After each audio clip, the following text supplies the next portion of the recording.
Hello guys, welcome back to my channel Insights with Sujay. This week we have Dr. Vikrant Kulkarni with us, and this video is brought to you by Orthocare Clinic, Comprehensive Center for Bone and Joint Care.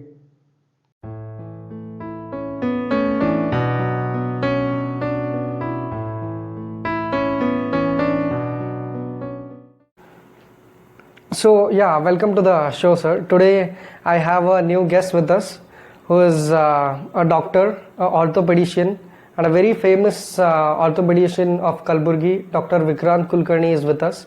So tell us something about yourself, sir. Hi Sujay. Hello. Firstly, I would like to thank Sujay for giving me an opportunity to come on this podcast. And this is my first thing. Okay. So first podcast, first any show of this kind. So I am Dr. Vikrant Kulkarni. I am an orthopedic surgeon and a joint replacement surgeon. I practice here in Orthocare Clinic, and I am attached to a few hospitals. I work in Basaveshwar Hospital also. So Orthocare Clinic is basically one-stop center for all your bone and joint problems.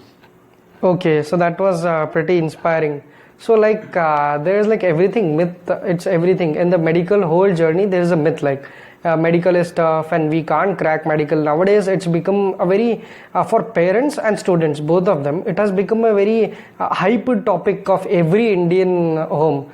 So what are your perspective on this medicine journey, bachelor's of medicine, that is MBBS of course, and then what was your journey at the time and how did you crack MBBS? So what was that like, and what do you tell about this generation, whatever is going on? Okay, so Sujay, there are two aspects of your question. First thing is how the medical journey is now and what was my personal journey. So I deal with the first topic. So how the medical journey is now.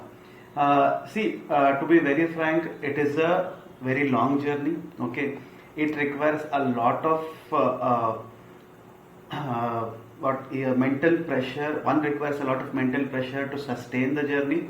Okay, and what I'd like to tell is one should get into medical field only if he is interested, because first thing you need to understand, it requires probably 10 to 12 years of your lifetime to come out of it as a specialist doctor.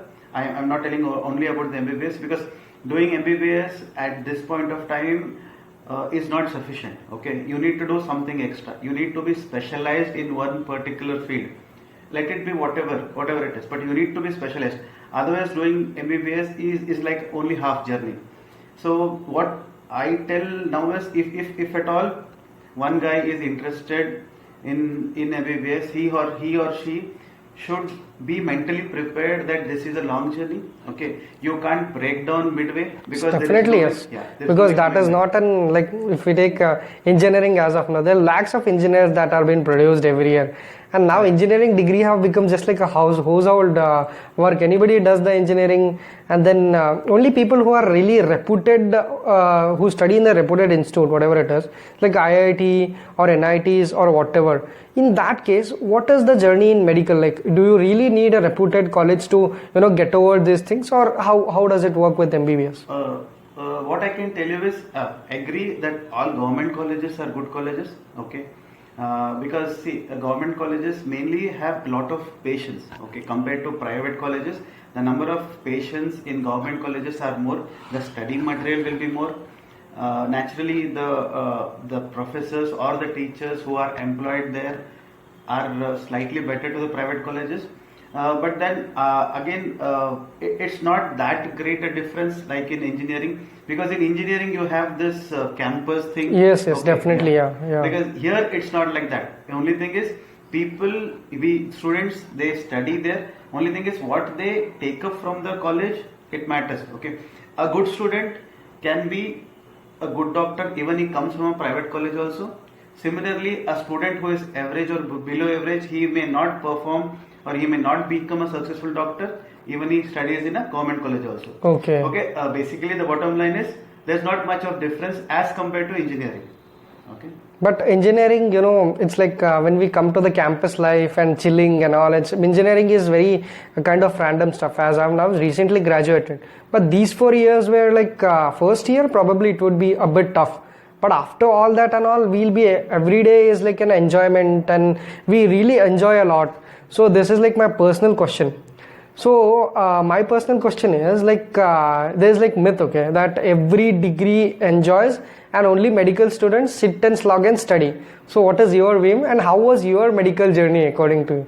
Like Okay. did you really enjoy? Yeah, I enjoyed a lot, and this is actually a myth. Okay, it is not correct, because see, MBBS guys enjoy a lot. Okay, first thing is they have more years of this compared to engineering of 4 years. An MBBS guy with his internship has 5.5 years. Okay, and still you are not including your PG life in this. So MBBS, what happens is not everybody studies every day. No. They do all their activities. They do, for example, a guy who is freshly passed out comes to his first year. He attends his classes in anatomy. He does his dissection, and he goes back. He enjoys his life.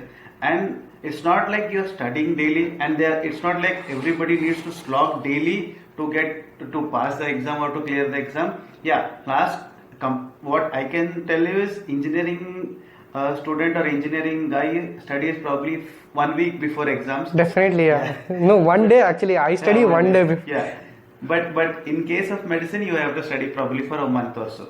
Okay, that is only different, and it is actually in real a myth that MBBS guys don't enjoy. They enjoy to the fullest.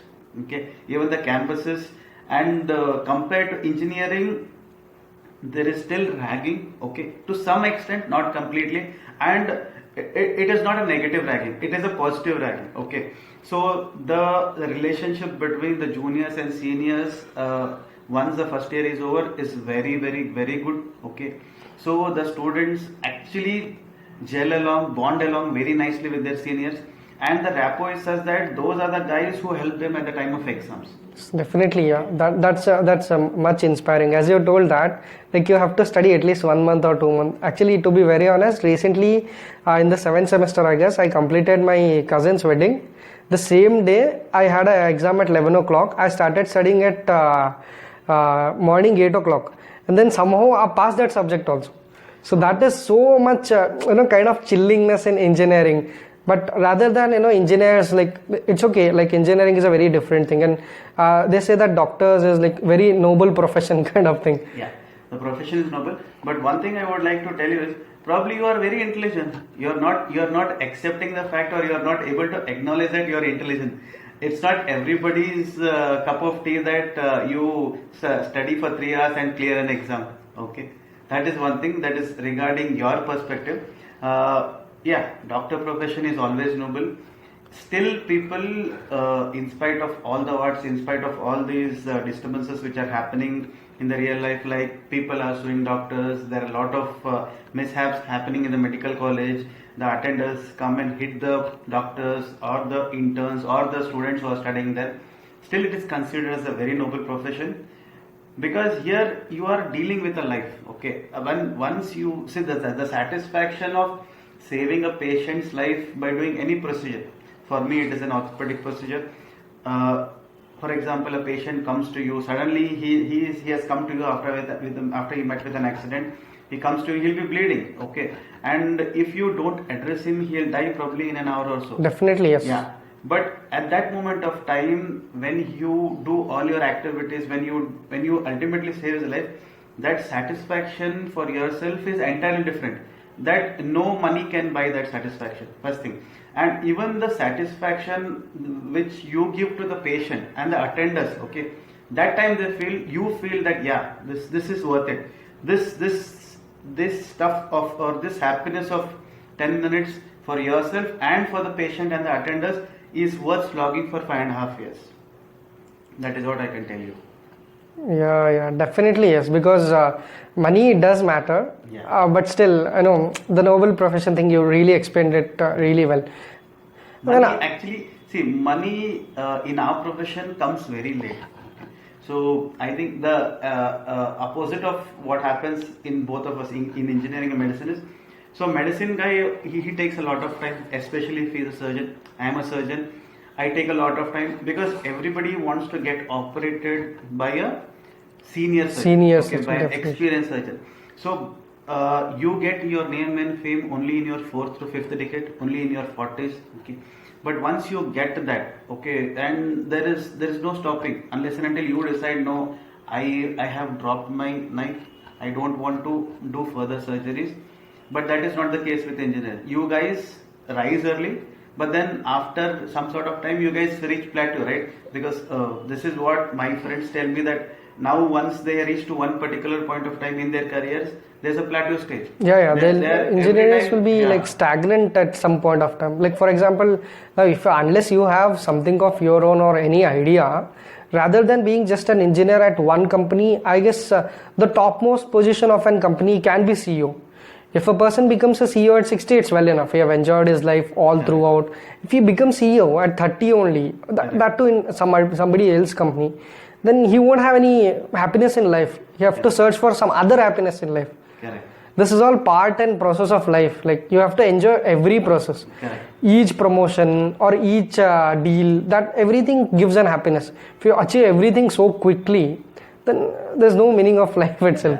And matter of fact, what I have heard is there is a lot of what you can tell tension, mental tension in these guys, because I have my friends who are at that stage. There is no sense of job security at all. Definitely yes. Okay. That thing, this two words of job security, I hear them telling around the time. Around the clock, they tell me, hey, no, yours is a good profession. At least you guys, once you get your fame, it will not go back. Okay, it will not come down. And till you want to serve the people or till you want to practice, you can. But that's not the case with us, because we don't know when we'll suddenly will be removed or when we'll be fired from our profession unceremoniously. Because suddenly they might tell you one fine day everything will be going on. No, we don't need your services from now on. This is what I've heard. You need to tell me in detail about what is the scenario now. No, now I'll tell you something, that whenever you leave a company or whenever you join a company,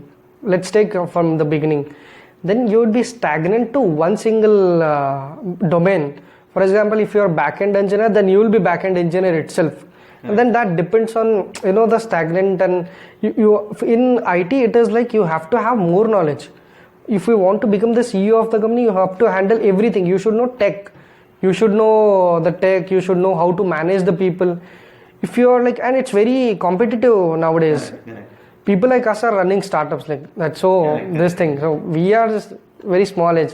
So at this period, when we can also enter the industry, people who have been in the industry in the early, like for let's take example 10 years back, people who have entered the industry 10 years back, now it's being a very like knife kind of thing for them on their throat, like if it's cut off.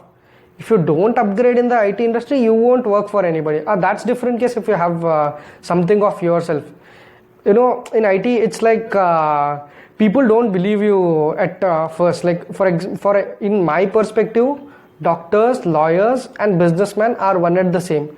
Everybody must get their own client base. I mean, you have patients and we have clients, and then they should get their own, and they should be popular enough to everybody, and then they should be polite and peaceful in the same way.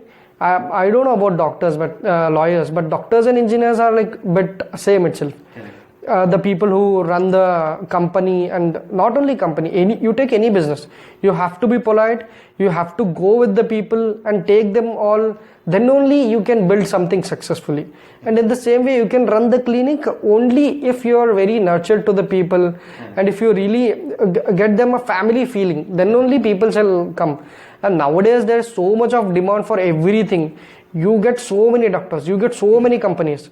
So only thing which unites the people is that how much you are nurturing them and how much close you are keeping them. Correct. That is what. Yeah, 100% agree. So the bottom line of your message here was you need to keep upgrading every time. That's the only thing. And in your context, I would like to tell the same thing. See, I run a clinic here. Okay, I've got decent amount of patients coming to me. I have not done any marketing, to be very frank with you. Definitely yes. I have not done any marketing. Probably the only thing which I had done was one which you had made and given to me, which was the this thing website. Yeah. Okay. Because I at my place even that is also not really required. Not really required, because see, all of my patients come back to me, because half of the patients or most of the patients, they come back to me only by the way I speak to them. Because once you speak properly and nicely to the patient, first you need to be a very good listener. Okay, you can't straight away tell, oh, okay, those are the symptoms. Okay, next. You need to be, because they have a tendency. Some patients have a tendency to tell in detail. They tell in detail. You need to listen to their social status. You need to listen to their family status, family problems. You can't be in a hurry to rush off. See, all the good doctors, I think this is like probably a key message or a take home message here would be, you need to speak well. Half of the patients will get satisfied only by the way you speak to them. Speak, definitely. Because they see, 50% of the patients who come to you have genuine problems. The other 50% patients who come to you, they are more anxious about they are having a problem. They might have a problem, but the anxiousness that there might be something there might be something which requires an X-ray, that anxiousness creates a lot of panic. If you are a good orator, if you listen to them properly, half of those patients who have anxious, right, they'll be relieved and they'll come back to you again. What I'm trying to tell you is, you need not market yourself. Patients themselves will do mouth marketing and come to you. Definitely, yes. This is a profession where people do come. If you really heal somebody really well and you be close to them, they'll definitely bring some more.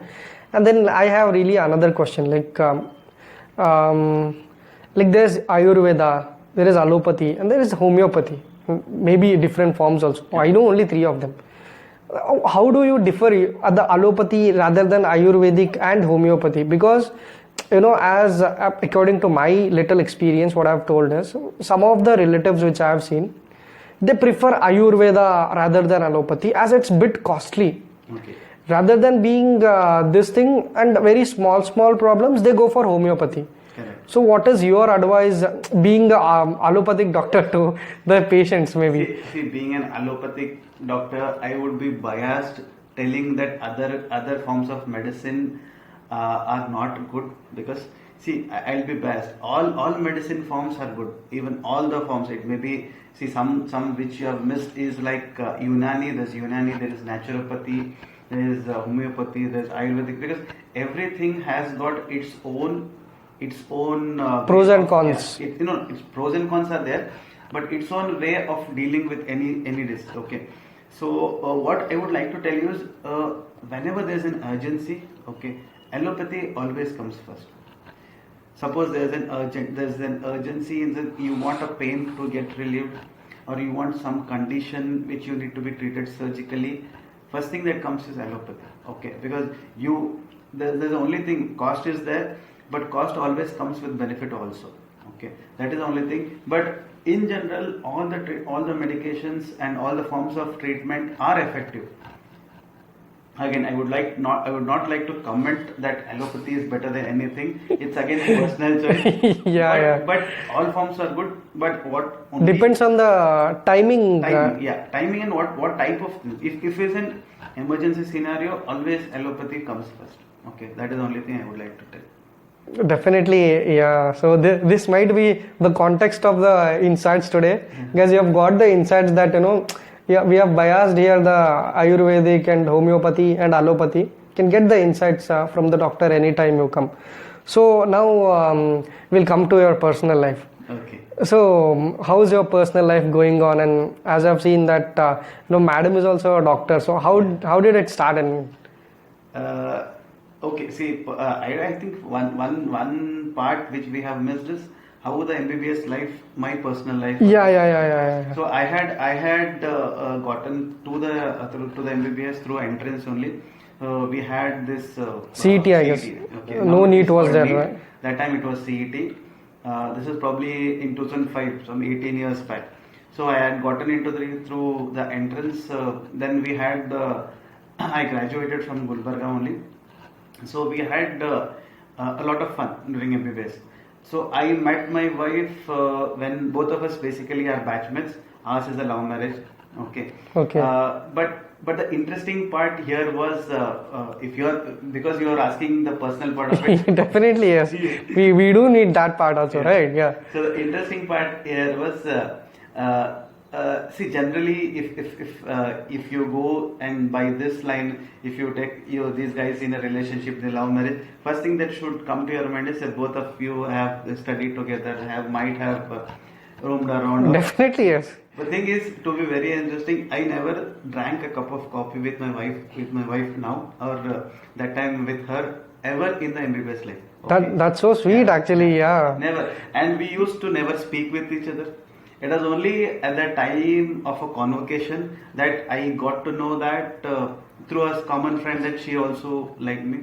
I was like, why are you telling it now? And why didn't you Yeah, tell- definitely. Yeah, why Now didn't you I'm tell me? going to pursue my masters and all. Now you're Yeah. telling it, like how does it work? Yeah. Really? So I was like that, and then basically it was all.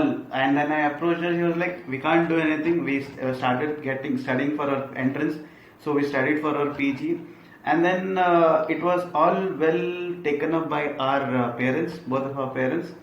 So it like ended up in a marriage, but without any stories. Okay, basically it was a simple thing. It was love actually that time, which ultimately got into arranged. But only thing which I would like to tell you is my father-in-law. He's no more now. He was a famous practitioner. Yes, okay, yes, Dr. yes. Omkar. Yes, yes. Okay. People in and around the Brahmpur know him very well. He had a lot of patience, and he was a kind of guy who earned less money and earned more and more fame. Okay, he used to see hundreds of patients for free. He was like, no.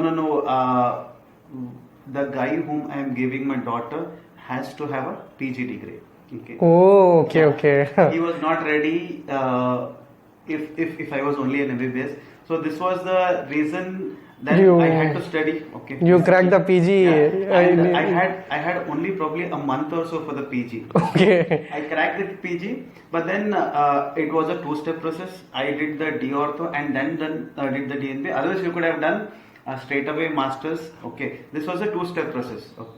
Two-step process. I added one more year to that because instead of 3 years, it is 4 years now. But at the end of the day, now I'm feeling that because she came to in my life, everything has happened in smoothly. Okay. That's so sweet. That's really sweet. Otherwise, what would happen? I would not have taken the seat. I would have studied one more year. Probably, I would not have gotten orthopedics that time. So, what I want to tell you is, whatever happened now, retrospectively, what I feel is, it all happened for good. Because now both of us are practicing. We have 2 kids. Okay, one is 6 and one is 1.5 year old. So everything fell in place. So that decision, that time of taking that seat was very important for me. No, this is really inspiring, to be very honest. Cracking MBBS PG thing is really a very big thing. So, madam, if sir have never confessed you, we have got you the confession that you are the inspiration for cracking the PG. Just, Definitely. Okay, 100%. Okay, she's an inspiration, and now I'm very happy because I had taken a correct decision, because that aspect of life is also very important. Definitely, yes. Because everything fell in place, and now everything is going good. That's really a sweet. Before even not even drinking cup of coffee or roaming around. That's like so millennial kind of love story, not the Gen Z kind of thing. Not it was definitely not like that. Even up to the point of marriage also, we hardly roamed around. It was like basically mostly on the phone calls, and we were into our PG preparations. Did your parents get to know it beforehand, or did you confess it? We had to tell them, because we had to tell them. See, she was at a stage where she was getting proposals. I need to tell them. That's the most crucial period for any lovebirds in the youngsters period of kind of thing. You be in relationship, and then if you have any commitments, and it's really inspiring for us that you really cracked off everything and you got married also. We had to, because see, we were at a stage where we couldn't afford to waste time, because we had to crack our exams. Both of us cracked the exams, both of us got the seat, and both of us ultimately settled in a way which we wanted to. Not like we were undergraduates only, and then both of us were postgraduates at the time of our marriage.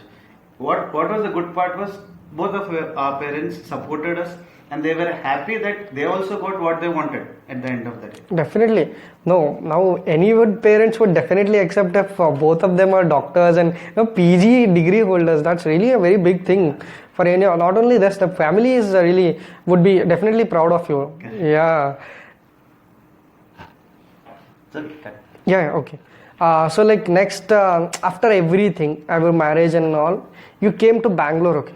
You really had a very good time in Bangalore, as I can see. Yeah. You were practicing for Hosmet also. Yeah. You're doing DNB, I guess, for the Hosmet. Okay. Yeah, and then at the time you really went for a limelight kind of thing. You really met this cricket stars, and you were alluded to the Chinnaswamy Stadium, right? Correct. You're really a cricket lover, and you met your favorite people also, yeah. So this incident happened when I was doing my DNB in Hosmet. So Hosmet that time, Hosmet still is considered as an epitome for orthopedics. Yeah. Okay. In South India, Hosmet, if you take any best treatment of orthopedics is being done in Hosmet. Okay. It is considered as an epitome. There, what was happened was Hosmet was associated with the KSCA. KSCA is the Karnataka State Cricket Academy, where you had all the matches where you had, so you need doctors basically. There were stands allocated. Okay, at each stand we were posted, and if any mishap happens, for example, a ball hits a person, or when he was watching the match, you need to attend them quickly.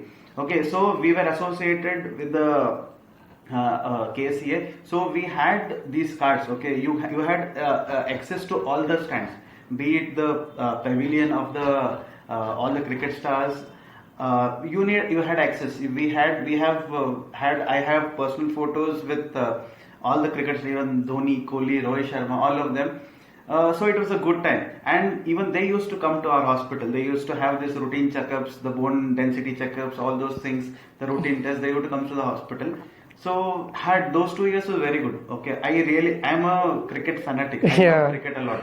So it was like a blessing in disguise for me. I was at the correct place at the correct time, definitely, because you have taken up orthopedics, and then you end up in Hosmet, and you do everything. Like, did you ever imagine that you could do so much of things at one shot? Like, no.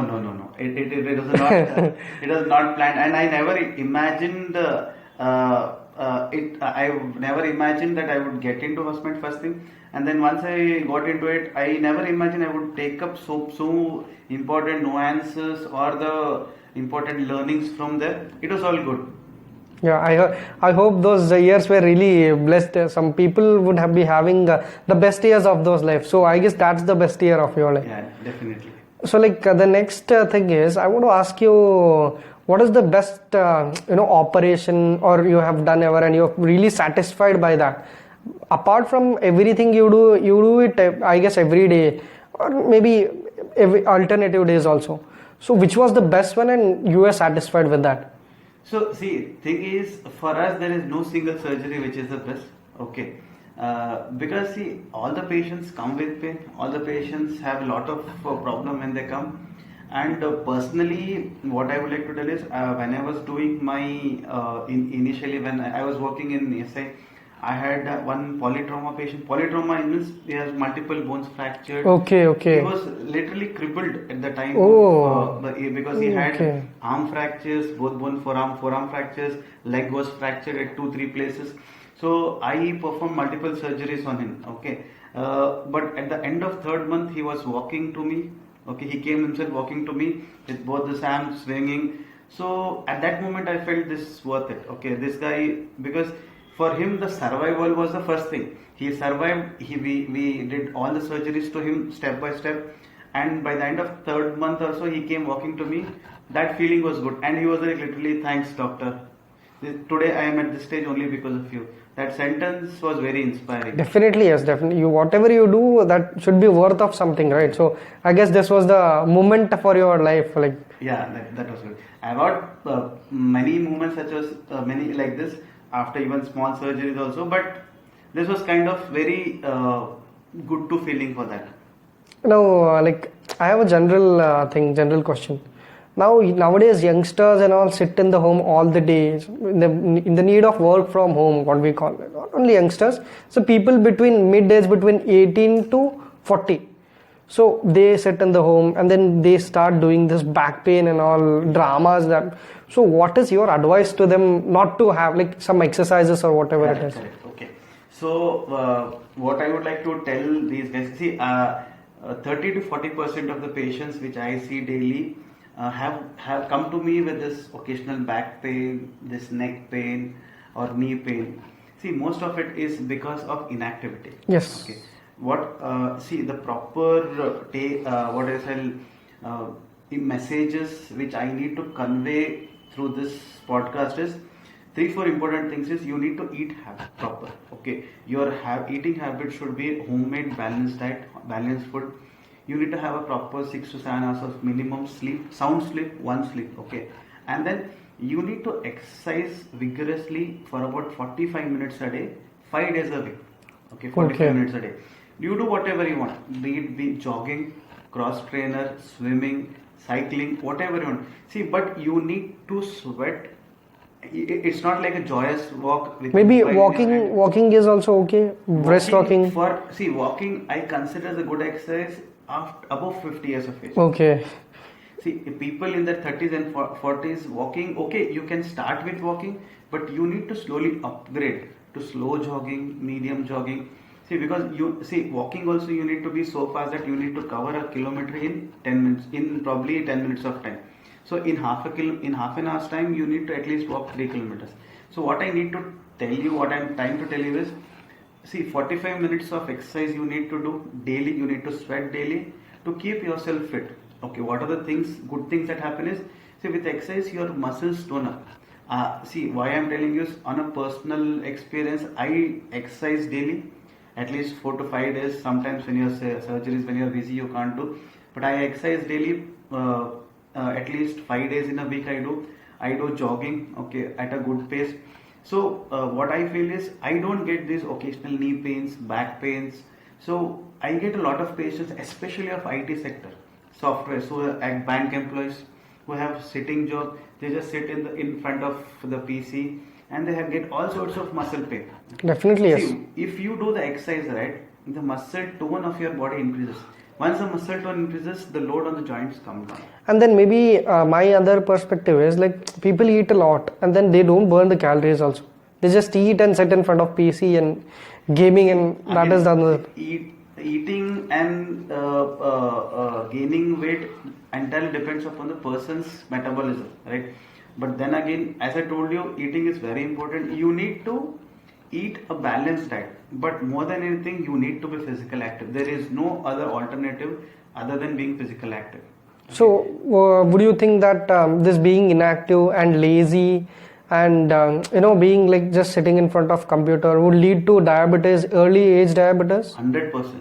Okay, this is not what I am telling, this is proven by literature that if a guy who is in his 30s, especially if he has a history of diabetes in his parents, inheritance is really yeah, you are inviting diabetes to you in your 30s if you are not active.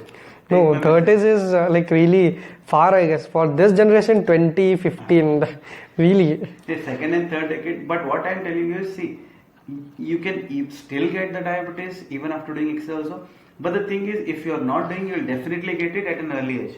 If you are doing it, not only diabetes is okay, still considered. I have seen 2 of my friends who have died in their 20s because they were not active. Oh, yeah. One guy at 28, the other guy at 29. Okay, both of them were my schoolmates. They died suddenly because of heart attack. Yeah, that is also another perspective. Like I have heard, like the small aged people get heart attack, and then they die off. Like just like sitting, and like recently, one of my brother's friend also did. Like he was really a very good person. That's also a factor that he have. No, that's what. See, what is the case in his case? What could be the conclusion? Why did he like move on early age, passed away? See, problem. What happens is in elderly, if you get a heart attack, there are something called as collaterals. Collaterals means there are alternate blood vessels which allow the heart attack can to be perceived. So patient will have pain, but there will be little time. But if a heart attack happens early, the collaterals will not have developed. So chances of death are even more. Okay. So best thing is don't allow it to happen. Keep yourself mobile. Once you keep exercising, once you are mobile, once you are fit, what happens is the clogging of your blood vessels by cholesterol comes down. So chances of heart attack comes down. Simple message is you need to be active. That's the only thing. Otherwise, the chances of So, it can happen to any like person. according to you, the inactiveness is the factor that would have led. 100%, 100%. Okay, there are other factors, but if you're active from your part, at least the chances of comes down. It comes down drastically. So these are all aspects called as non-communicable diseases. Okay. Diabetes, hypertension, cholesterol, heart attacks. These are all interlinked. These are called non-communicable diseases. Okay, so these non-communicable diseases nowadays are rising. Definitely. Because of culture. We want to eat burgers, we want to eat sandwiches, we want to eat pizzas, but we don't want To work out. Okay, what used to happen previously in the older days, our grandfathers, our fathers, they had a proper diet. They used to go to fields and work. They were very hard workers. They used to sweat a lot. The chances of these diseases that time was very less. Now it is increasing because the trend is changing. Everyone wants to have a sedentary lifestyle. You need to come out of the sedentary lifestyle. You need to be active. That is the only simple funda now. Now and then, not only just inactiveness, maybe more activeness also can take your can take your maybe life also, because as I've seen some of the gym people who go to gym really died off, like See, they really work out, right? Then too much is also bad. okay, Too less is also bad. It has to be moderate. Okay, you need to give, as I told you, work out for 5 days in a week. 2 days you can take rest. Your body needs rest also. So too much is also, as you told, and it doesn't happen with everybody. Okay, so these guys, what they do is suddenly they start doing vigorously. You need to be cautious to start off, and then you can up your ante slowly. Okay, otherwise suddenly you do a lot of exercise, you lift a lot of weight, then this is prone to happen. Okay, but more likely if you are sedentary, this part is very serious compared to that part. like this there's like something called arthritis that affects, as I've heard, more in the diabetes or something. Like how does diabetes to tackle orthopedics, like how much is that related? If a person has a diabetics, and then not only diabetes, let it be diabetes or blood pressure or any hypertension, stress, then would it definitely, is mental health connected to physical health? See, now one more important issue which you have raised now is mental health. Okay, now as I told you, all these things, the non-communicable diseases right now, BP, I guess two of my friends who have died. One more thing, now the stress is a very important. The workplace stress, okay, the mental stress, all these things, they are causing more problems than the physical. So if both of them they act, as it is, stress also causes the workplaces, and you are not active, both of them combine and cause patient problem. Okay, so when you do exercise, the stress levels also come down. There are good hormones which are released by your body. The stress level also come down. All your gastritis, all these heartburn, all those things come down. So mental stress is also important. Coming to diabetes per se doesn't cause any arthritis. Arthritis basically you see in patients, in females especially after their menopause, basically once their periods are over in their 40s or 50s. In males it is slightly older to them, probably in their 5th decade, 50s or 60s. Arthritis now, which was initially coming at a later stage, now because of a sedentary lifestyle, because other factors, it is starting early. In 40s, 45s also it is starting. You need to be active. That's a simple message. Arthritis can come, but even in arthritis patient also we tell the same thing. Be active, keep your joints mobile, right? And eat proper food, lose weight, be in proper shape. That is the only thing which we tell them. Yeah, definitely yes. Like I have the last thing for you. What would you suggest the NEET aspirants, more than NEET aspirant students, what would you suggest their parents? That's become a really trend kind of thing to pressurize the students and push them into medical. Yeah, what is your perspective about that? See, what I need to tell you is every person or every student has got his own capacity.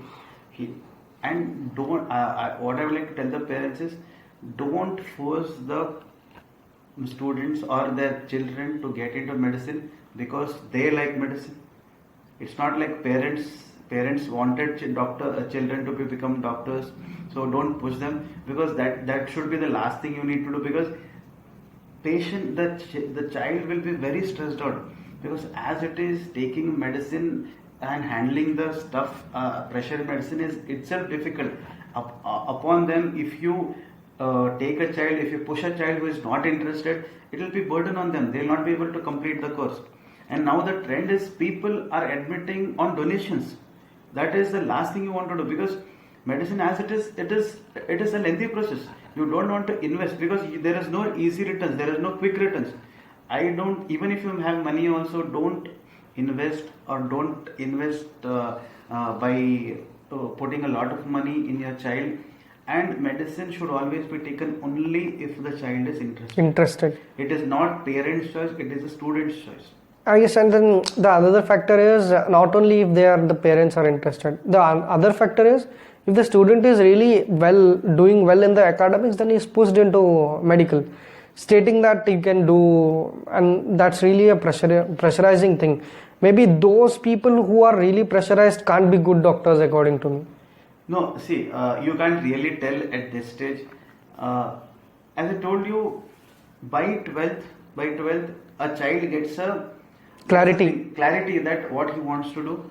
He has to pursue the same thing. Even if he has 60%, 70% think that I don't want to do medicine, he should never be pushed into medicine. He should be clear, because as I told you, again I'm repeating the same thing. Don't push anyone into medicine, because they will face a lot of problems, because it is like an harassment to them. Okay, they are not interested, and upon them you are pushing only because you want your son to be or daughter to be a doctor. That is a wrong thing. Okay, don't do that. I would sincerely advise all the parents not to do that, because this is one thing which is happening now. They tell, hey, we have money, we'll somehow push the child into medicine, and they will somehow adjust to it. They will not adjust. It is very difficult in medicine field. Only if they are interested, you can push them. If the parents are watching this, please take this keynote and message kind of thing. He is really a very inspirable person in himself, and then when he is advising, there's some points you have to take off, because pushing your people, or not only their child, they push some other's child also to pursue some engineering or medical or whatever it is. Your interest matters a lot, rather than maybe your parents are really a very big asset to you or value to you, but according to me, you have to do whatever is really meant to be. Everybody has their own talent, right? Correct. Definitely. So that's the key message. So guys, as today we have got insights about the Ayurvedic, and then sir's personal life also, and then at the last the key message to the students and key message to the parents also. So if you like this video, please like our video, subscribe to our channel, and share with everybody. Thank you guys. Thank you.